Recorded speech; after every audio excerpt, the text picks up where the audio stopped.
Hey friends, happy Friday morning. It is going to be a beautiful, beautiful day. The snow is still coming down. It's a perfect temperature. It's just beautiful out here.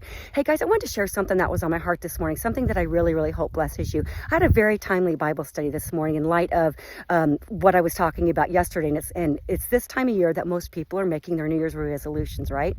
Well, one thing that can exponentially, I mean, without a doubt, I have seen it. If a person does not have a good support system, they can likely reach their goals, but they won't carry them out over a lifetime, right? So they can lose a few pounds, maybe get that A race done, but over a lifetime they'll slip back. But that's why it's so important. It's so important to surround yourself with godly friends, with people who are going to encourage you, and like-minded friends who are going to lift you up and walk along with you. And the most important resolution, let me remind you guys, that we can have is to know Christ, is to be more like him each and every day. And in light of that, Matthew 6:33 says, "Seek first the kingdom and his righteousness, and all these things will be added." So before any goal, before anything that we seek, before any book, before any coach, we seek the Bible first. We gain the wisdom and the knowledge. And secondly, we look for godly friends. So in Mark 2, verses 1 through 12, and I highly suggest that you read this, but I'm going to paraphrase. We have the scene where Jesus is in a house and he's beginning to preach. Now it says that the house was full. It was so full that people couldn't even get into the door. It was that full.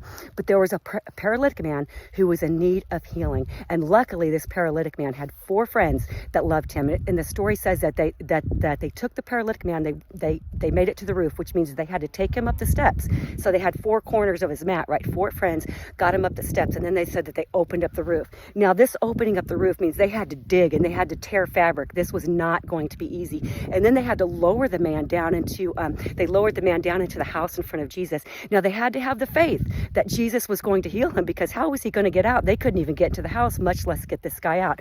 But I love this. It says that it's that Jesus, seeing their faith, first he forgave the man of his sins, right? Because first and foremost, that's most important. We have to be rid of the disease of sin.